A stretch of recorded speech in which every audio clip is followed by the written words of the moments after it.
Welcome, everybody, to Dead Talk Live. And today we have one of the stars of American Carnage with us, Bea Ortiz. Bea, thank you so much for being here with us. How you doing? Thank you so much for having me. I'm doing well. How about yourself? I'm doing great. I'm excited about this chat. I don't know if you watched the interview yesterday with Julio and Diego. I loved the movie. I loved all the characters. You are by far one of the more fascinating characters as Mika in the movie. We'll be getting to that in a little bit. Just a reminder to all the viewers out there, American Carnage is coming out 1 week from today, July 15th, Friday, to select theaters across the country and video on demand. So you guys definitely got to check this out. So let's just jump right into it. Do it. Mika is, like I said, by far one of the most fascinating characters in American Carnage. How much did you know about your character during the audition process? Um, uh, like I didn't know much about her. And what really stood out to me about this project was, well, after knowing that I booked the role and onboarding and moving forward with the project is Diego immediately reached out to me and to each and every one of us individually and started a conversation about our like an open dialogue about our characters immediately, even before we got to set. Okay. And that really stood out to me because it really set the precedent that what I was about to embark on and work on was a project that really valued artists. Mm-hmm. And I felt like here was the first time that I'm not just showing up and just playing a part, that I'm actually that someone's actually curious about how I want to approach the character and what ideas I have. And, an open discussion doesn't necessarily always mean that, the ideas that I have are the ones that we're going to move forward with. But I mean, that's what collaboration is all about. So I Exactly. think that honestly, the character of Mika was a joint effort, and that we really discovered who she was when, like, by trial and error. So, Mika, I mean, after you booked the role and you saw and you spoke with Diego, Julio, and you got to see the full arc of this character, what were your thoughts on Mika? I was a little hesitant at first, I'll say that much. Um, but then the more that I really, decided to take that advice that is given to most actors about not judging your characters, Mm-hmm. I was able to see it in a completely new lens where I saw that we both shared like a common start point where we're both white Latinx women. Mm-hmm. And I was able to really use that as I guess that was the opening or the inception of me being able to like open my mind and imagination of what could my life look like if I made different choices. Exactly. Yeah. Exactly. So, when it did come time to shoot and you're on set, Mika is, the way it's described, is an American citizen with Argentinian heritage. What did you do? What kind of backstory did you create for Mika to help you play the role properly? Like, what put her into the circumstances that we first see her in the movie?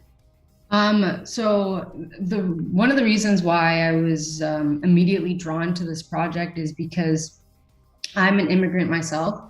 My mom and I moved to the States when she was 25 and I was 4. Mm-hmm. So we were undocumented for a lot of my early life here in the United States, and I became a citizen at 17. Mm-hmm.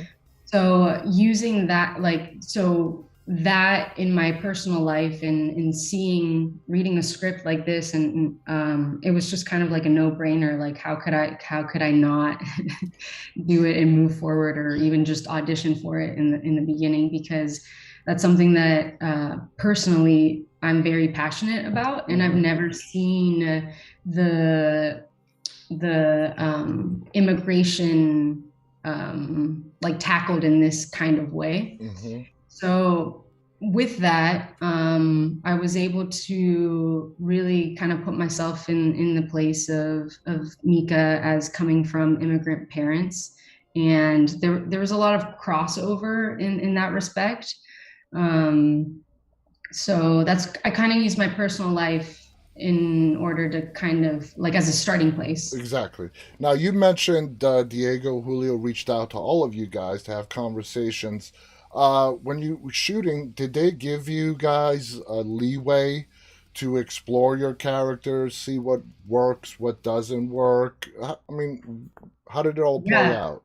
yeah, definitely. I would definitely describe both of them as like true artists, where they value collaboration, because I mean whatever you see on screen, it's a joint effort of makeup, styling, special effects, the director, the writer. There's so many hands involved in just the creation of one character, and throughout the whole entire process, it was really nice, like even in terms of fittings and trying to find Mika's style and wardrobe. Mm-hmm. There were certain things that were presented to me that I didn't necessarily see fitting, and because they had established that open line of communication very early on, I felt very comfortable about saying, I don't think that this is Mika's style, or like this is the realm.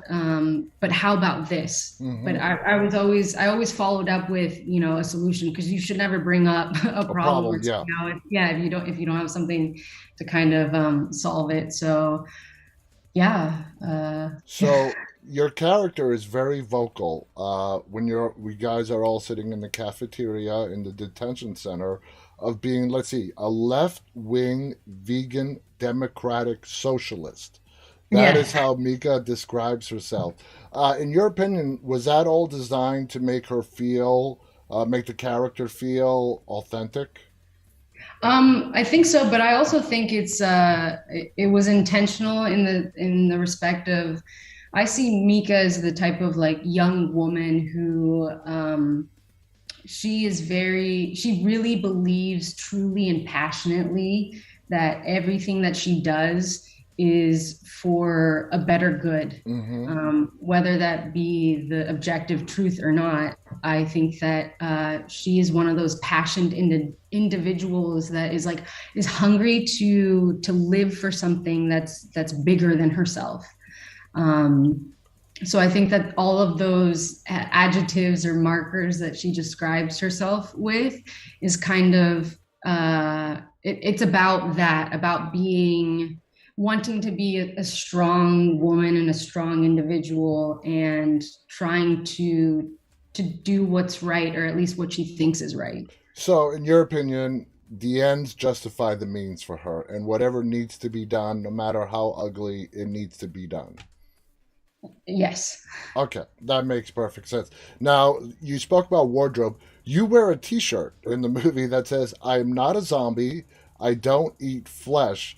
Uh, we're not giving away any spoilers, but would you say this was a clever little Easter egg and foreshadowing into the coming events of the Yes. film?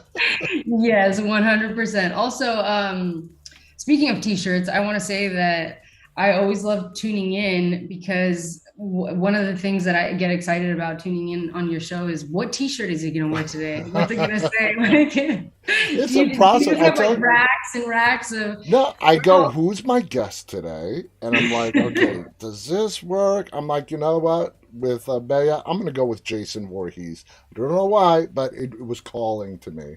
I like it. I like it.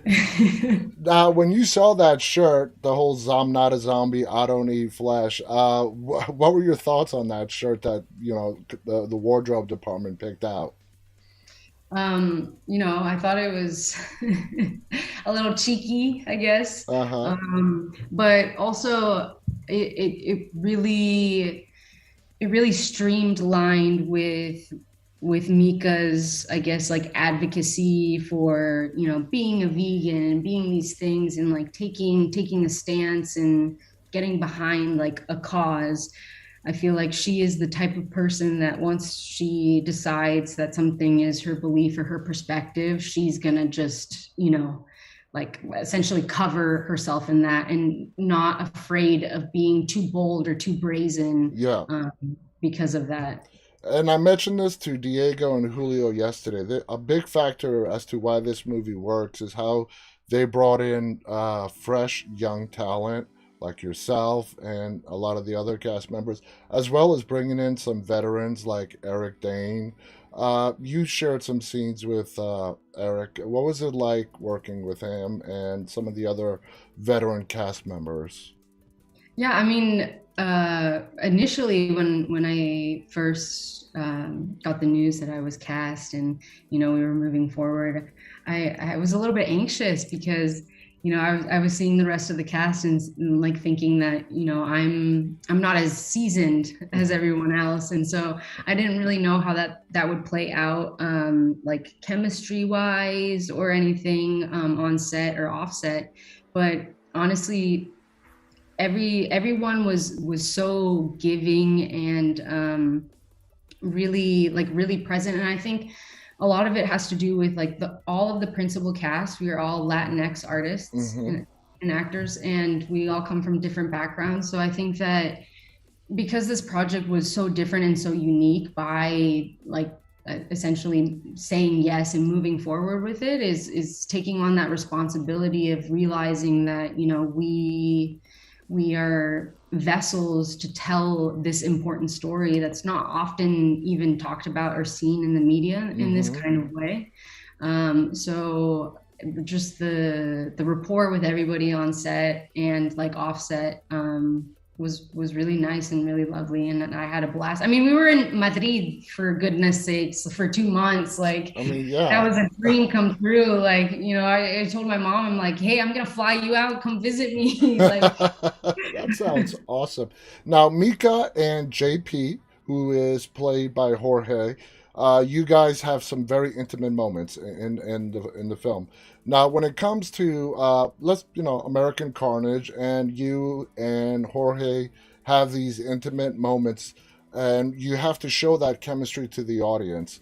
Do you guys talk it through? In this instance, how did you and Jorge collaborate to make sure that it came across believable and that the audience felt the chemistry? yeah, honestly, it was interesting because that was my first, I guess, like uh, big featured, Mm-hmm. like intimate, like on-screen kiss or anything like that. So I was kind of in the area where I didn't really know what to expect. I didn't really have anything to compare it to. So go like I was a little bit nervous myself, but honestly, everyone on set was really great about having discussions with us in terms of boundaries and what we felt safe with, which I really appreciated. Mm-hmm.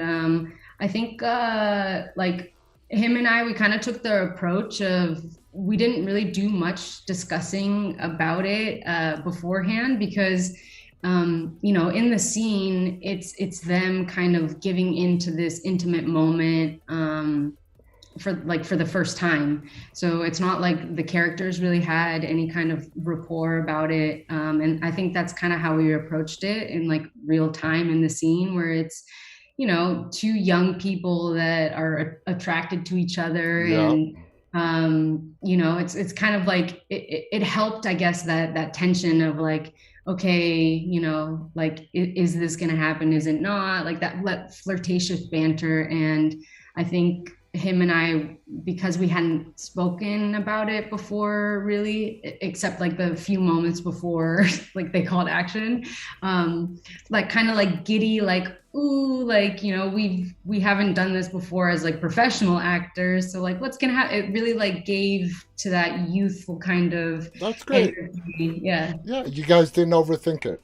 right, You just exactly, yeah. you just sort of went with the flow. So when you saw the finished product, okay, when you saw American Carnage all packaged up, ready for the audience, first off, what were your thoughts overall on the film? So I actually have not seen it. I have decided to like delay, the gratification, and I'm waiting with everybody else on July 15th to Awesome. watch it for the first time. So Are you I gonna will go be watch it at the big screen on the big screen? Of definitely, course, definitely. of course. And I am going to be very dramatic about it because why not? Now, this is a very big social political commentary film, and like I told the guys yesterday, if this was done 7 or 10 years ago, it would totally be in the realm of satire. But unfortunately, reality has become a lot scarier than fiction. This is a very important story. It needs to be told. And even the extreme parts that Julio and Diego push it to, it needs to go that way to sort of get the message across. What are your thoughts on the social political commentary of American Carnage? I mean, like I mentioned earlier, I was undocumented for a lot of my formative years, and I became a citizen at 17. And I think that a big point that I'm really passionate about is kind of changing the narrative of, I think that a lot of people have in their mind that people who are undocumented or illegal Mm-hmm. are coming into this country with the intention of not even like doing it No. the right way. To rape, Um, pillage, and if you have to believe these right-wing nuts, to cause all kind of havoc around yeah, the world. Yeah. exactly, exactly. But like from firsthand experience, the process is very hard. So Mm-hmm. you could be coming into this country and doing everything quote unquote the right way through the paperwork, but it's not just like going down to the DMV and it's like filling out some forms and boom, there you're an Yeah. immigrant, or you go from being an immigrant to a citizen.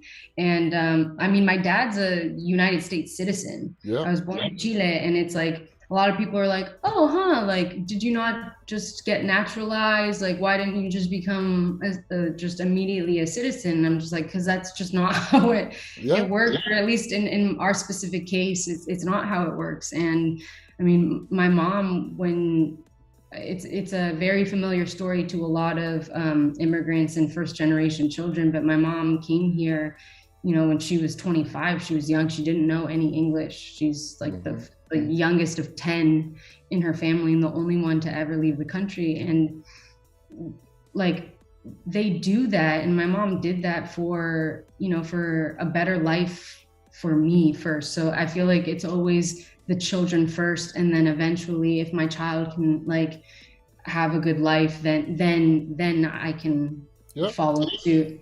And my mom had to sacrifice a lot to come here.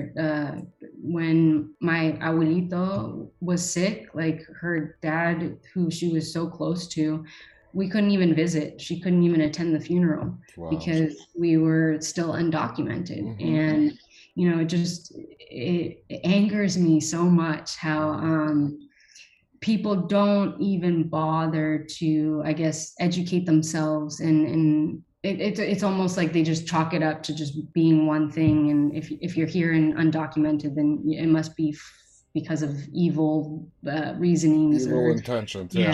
yeah, evil And intent. Thank you. Yeah. your story's not that different from mine. I'm the only one. My mother, my father, my brother were all born in Greece. I'm the first one to be born in the United States.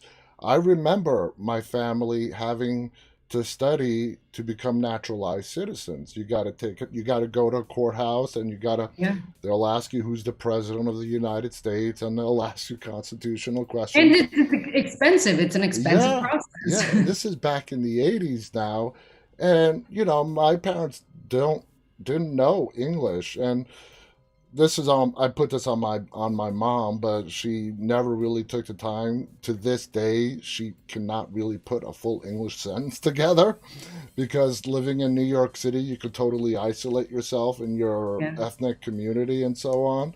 But yeah, it's a process, and a lot of people who are born in this country and are second, third, fourth generation don't understand that what America stands for is to come here and give yourself a better life, and that really seems to have been forgotten Now, going back to the movie, I mean, what was your overall experience working with the Hollaby brothers? Uh, Working, seeing them together on the set, did they have good synergy with each other? Did they have good chemistry with the cast? How would you describe Yeah. that experience working with I, them? I think that they exemplify just such a great working partnership. I know that like usually it's said that you shouldn't work with friends or families Yeah. or family members because of like they're the closest to you, so you can really push their buttons. But I feel like I hadn't known them prior, so I didn't know any history of how they worked together. But on set, just watching them, it seemed like they had very clear established boundaries, and that it was a good workflow. Yeah. Hmm. Now, looking at your resume, you started professionally like sometime in the 2016, 2015. You've done Okay. like Yeah. one other feature film, but looking back, will you say that this movie was like the big break that you needed in your career? And you're grateful to Diego and Julio for casting you. And it was such a great movie. It's such a great part for you. And you're just really excited. And you're going to look back on this 5, 10 years when you're this big Hollywood star. And you're like, it was American Carnage that Good, John. So are you like saying the answer for me? Is this, are you like, am well, I just supposed to I'm shake my just, head and say yes? yeah, I'm Or just going, doing a little fast honestly, forward 5, 10 years. I mean, do no, you I mean, see that? this project will always hold a special place in my heart. At the time, I was living in Chicago, and it Hmm. was pre-pandemic. So most auditions were done in person, like the self, like now everything's self-tape. I Yeah. mean, look at us now. And so I had put myself on tape for it. And my manager, Carlos, he had sent me the audition. He was based in LA, and he sent me the audition. And I was really excited about it. I put myself on tape for it, and then when I booked it, it was just such a rewarding moment because at that time, Carlos had started his own business, I think 3 years prior, Hmm. and he took me on as a client. I have to do a shout out here though, because the only reason that Carlos is my incredible, amazing manager is because his wife has me. I met her at 14 years old. We went to high Wow. school together in Bakersfield, California. That is so cool. So she introduced us, and this was the first project that I booked with his hard work and labor, being my manager. And I really think that managers and agents, it's sometimes a thankless job Yeah, because they're out there working so hard for you every single day and pitching you, and they don't get paid unless we book something exactly. and we get paid. And so I just remember when I got the news, I was just like so happy, and I was crying, and I was on the phone with him, and I'm just like, thank you so much for really just seeing something and believing in me, because especially going from a big company and then starting your own business, you're one person. So Exactly. the talent that you take It's like the on. Jerry. I don't know if you've seen Jerry Maguire, but Yeah, yeah, it's yeah. like the Jerry Maguire story. Yeah. Exactly. And so then like I know that, having not booked anything in that time of working with him, I'm taking essentially somebody's place that might be, booking something every single week Yeah. and putting money in his pocket. But I mean, I think that's what really sets him apart as a manager, is that he really believes in representing He believes in you. minority, yeah, and just people that are not equally represented, and Hmm. he wants to uplift those voices. So definitely, just even from that, and then just moving forward with the project and seeing how collaborative everything was, it was really rewarding, as an artist. So it will always hold a special place in my heart. So Uh, everything that you said, yes, my answer is yes. That is That's awesome. That's a beautiful story. So one last question before we go. Now, when the movie what? comes, Just one more? when the movie comes out next week, and Mika is seen by a lot of people, uh, people are going to walk away. We're not giving any away. We're not giving away any spoilers, but people are going to walk away. Are you at all fearful that Mika is going to be misunderstood, or what we see on the screen? That's what Mika really is. That's all she is. There's no hidden story there. The Mika that we're going to see is the real Mika. What are your feelings on that? Um, oh, well, I don't know how to really navigate this without like getting like too into the I spoiler know. category, but I think that I mean, there's something to be said about, like not judging your characters as what, actors set out to do when they first take on a role. And I feel like as audience members, I think that every single person or character in a story has its purpose. Mm-hmm. And I think that, human beings, we're all very complex. And I don't think that it's not necessarily black and white where you can say, one person is ultimately all good or Yeah. another is all bad. I think that we're a combination of a lot of things. And I hope But that, you can tell the audience that Mika truly believes in what she's doing.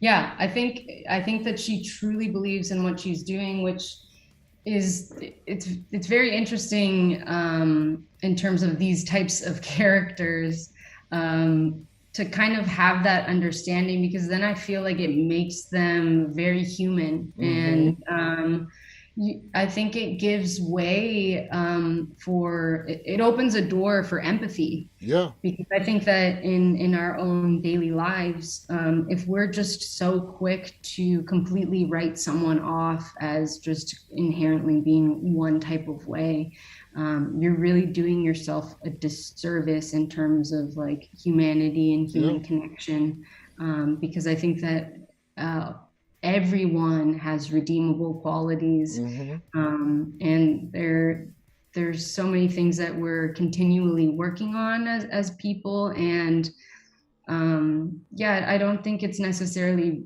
right to completely write someone off of not available or giving them any kind of redemption Yeah.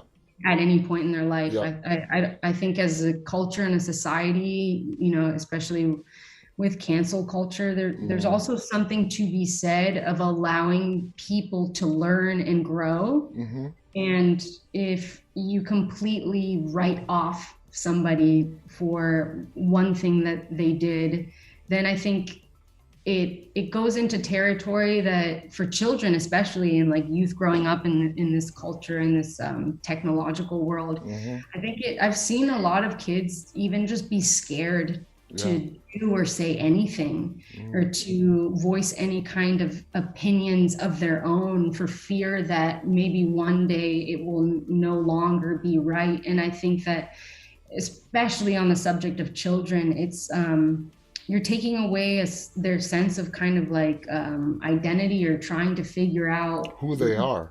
who they are in, Yeah. in the world of their own. And I know, as like, as a kid and, a preteen, especially like having gone to very religious schooling, there are things that at a 14-year-old that I thought that is completely so different from the Oh yeah. person that I am today and that I've grown into being. And yeah, I think that we need to be very compassionate And with not our and not youth, try to put especially. and not try to put everybody in a box. Okay. Exactly. Yeah. Yeah, It's not all about that. exactly. And you answered to that beautifully, tiptoeing around the spoiler landmines.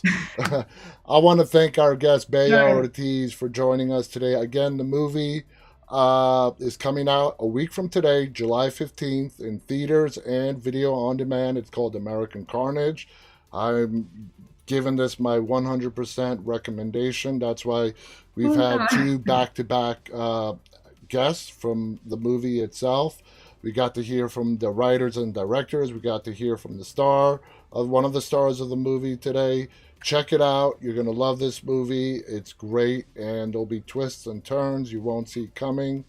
Bea, do you have any final thoughts you want to share before we go? Um, Thank you so much for having me on as a guest. My pleasure. My I pleasure. feel like I discovered, you know, certain things in retrospect and in reflection in my conversation with you. So thank you. Yeah, that's my pleasure. It was, I can't believe, let's see, we're well past 30 minutes. Thank you so Damn much it. to Bea. This has been a great interview. I want to thank our audience, those who are tuning in live, and those who are going to watch this later on. On behalf of Bea Ortiz and myself, stay safe, stay walking. Bye, everybody. Bye. Ciao.